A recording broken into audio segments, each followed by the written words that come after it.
Hello, first tonight, how 10 people were caught trying to stay in this country by marrying people they'd never even met.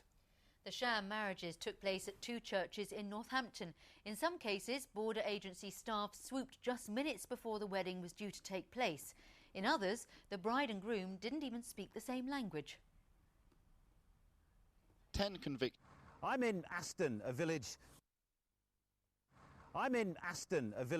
just outside Stevenage, and 10 convictions over 4 weeks in just one town. And this man, Nigerian Samuel Olonge, is the latest to be convicted for taking part in a sham marriage. He was due to marry a Dutch woman, Ruthine Apostel, here at the Holy Sepulchre Church in Northampton. But on April the 8th, as the couple attended their wedding rehearsal, officers swooped. Today he faced 3 charges. He denied the first charge, directly relating to the sham marriage, as his defence claimed he was having a genuine relationship with Apostel. But he admitted 2 further offences regarding false documentation. But after a hearing which lasted just 50 minutes, he was handed a prison sentence, a conviction welcomed by the UK Border Agency. It's very important to note that there's often an organised criminal element behind these sham marriages. These people are the clients, they're paying someone to put the documentation together, to put these people together as well. Can you give us examples of some of the things you found in previous cases which have almost given the game away, if you like? Well, yeah, I mean, apart from the link, which is always counterfeit documentation in order to get the marriage in the first place, we're seeing things that perhaps a layman would understand more. Quite often it's the case that the bride and the groom don't share a common language, so it's very difficult for them to actually communicate at all. We've seen cases as well where the bride's turned up in a wedding dress 4 sizes too big, she's wore jeans underneath. This is a problem seen across the region, and it's a problem the Church of England are finding increasingly difficult to deal with. I think many of the clergy are very anxious about all of this because they want to be warm, they want to be welcoming, they want to be encouraging, but at the same time they do just have at the back of their minds all the time that they might be being put into a difficult position.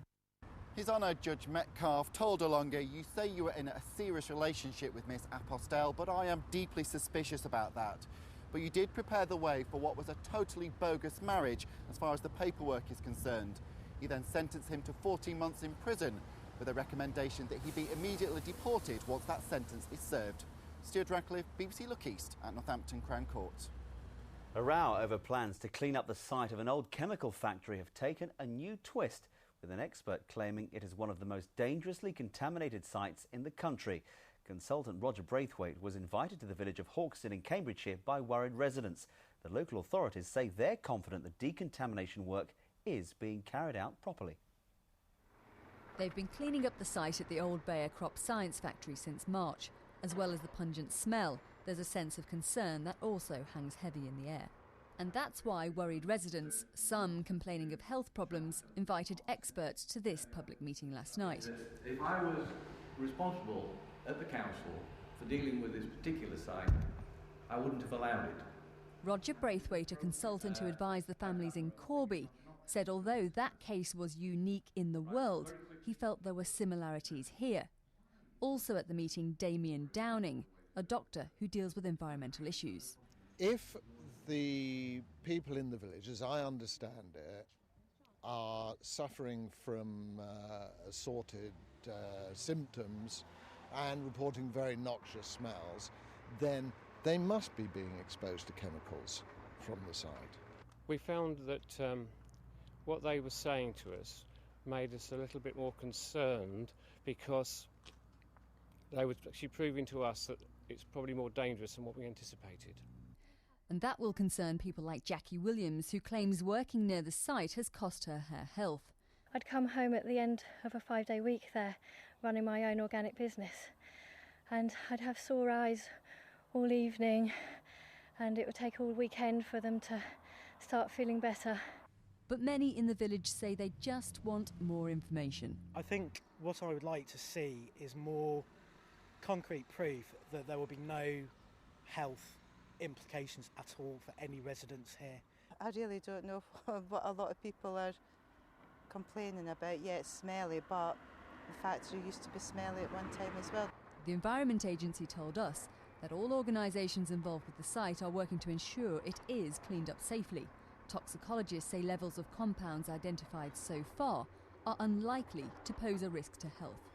And air quality is checked daily, But with 80 more weeks until the work is completed, this is an issue which refuses to go away. Joe Black, BBC News.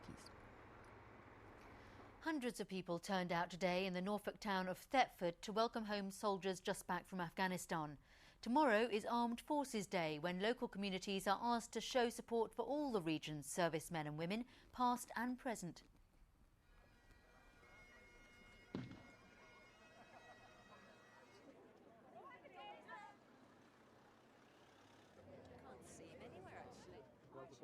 It's been a nightmare. Had my ups, had my downs, but the main priority was to support him when he was on the phone to me.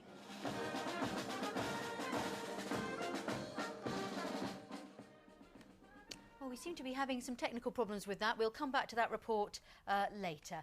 And if you want to find out what's happening near you tomorrow, you can go to this website, armedforcesday.org.uk, and click on events. Well, later in the programme, World Cup Mike is looking forward to Sunday's game. I'm glad someone is. One of the men convicted for the Rettendon murders has been given a big compensation payout for toothache. Michael Steele was initially awarded £66,400. Today, an appeal court judge reduced that, but the total cost to the taxpayer could run into hundreds of thousands of pounds.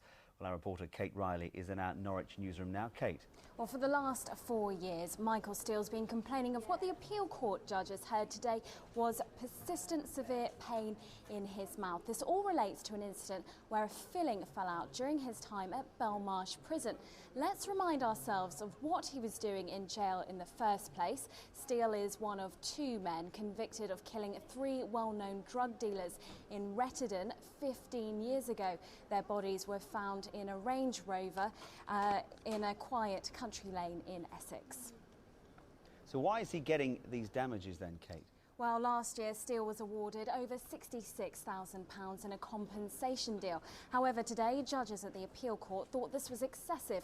They've reduced his compensation deal to £44,000. Steele claimed that the Home Office didn't provide him with adequate dental care.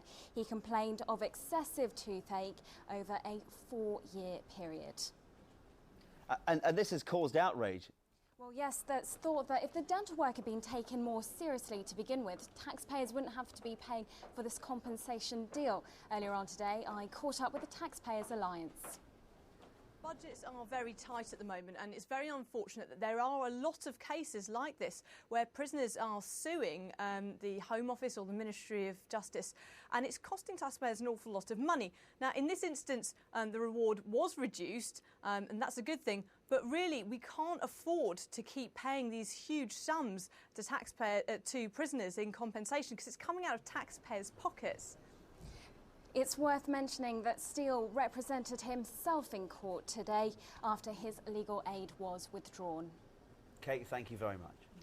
A man has been sent for trial after appearing before magistrates charged with 2 counts of attempted murder in a Norfolk village. Kevin Barrett from Nordelf was arrested after a shooting incident in which a husband and wife were injured. The man remains in hospital. England's World Cup hero Jermaine Defoe will have to appear in court in Essex later this summer. Defoe, who scored the crucial goal to defeat Slovenia, is due up before magistrates in Witham on August the 26th. He denies using a mobile phone while driving.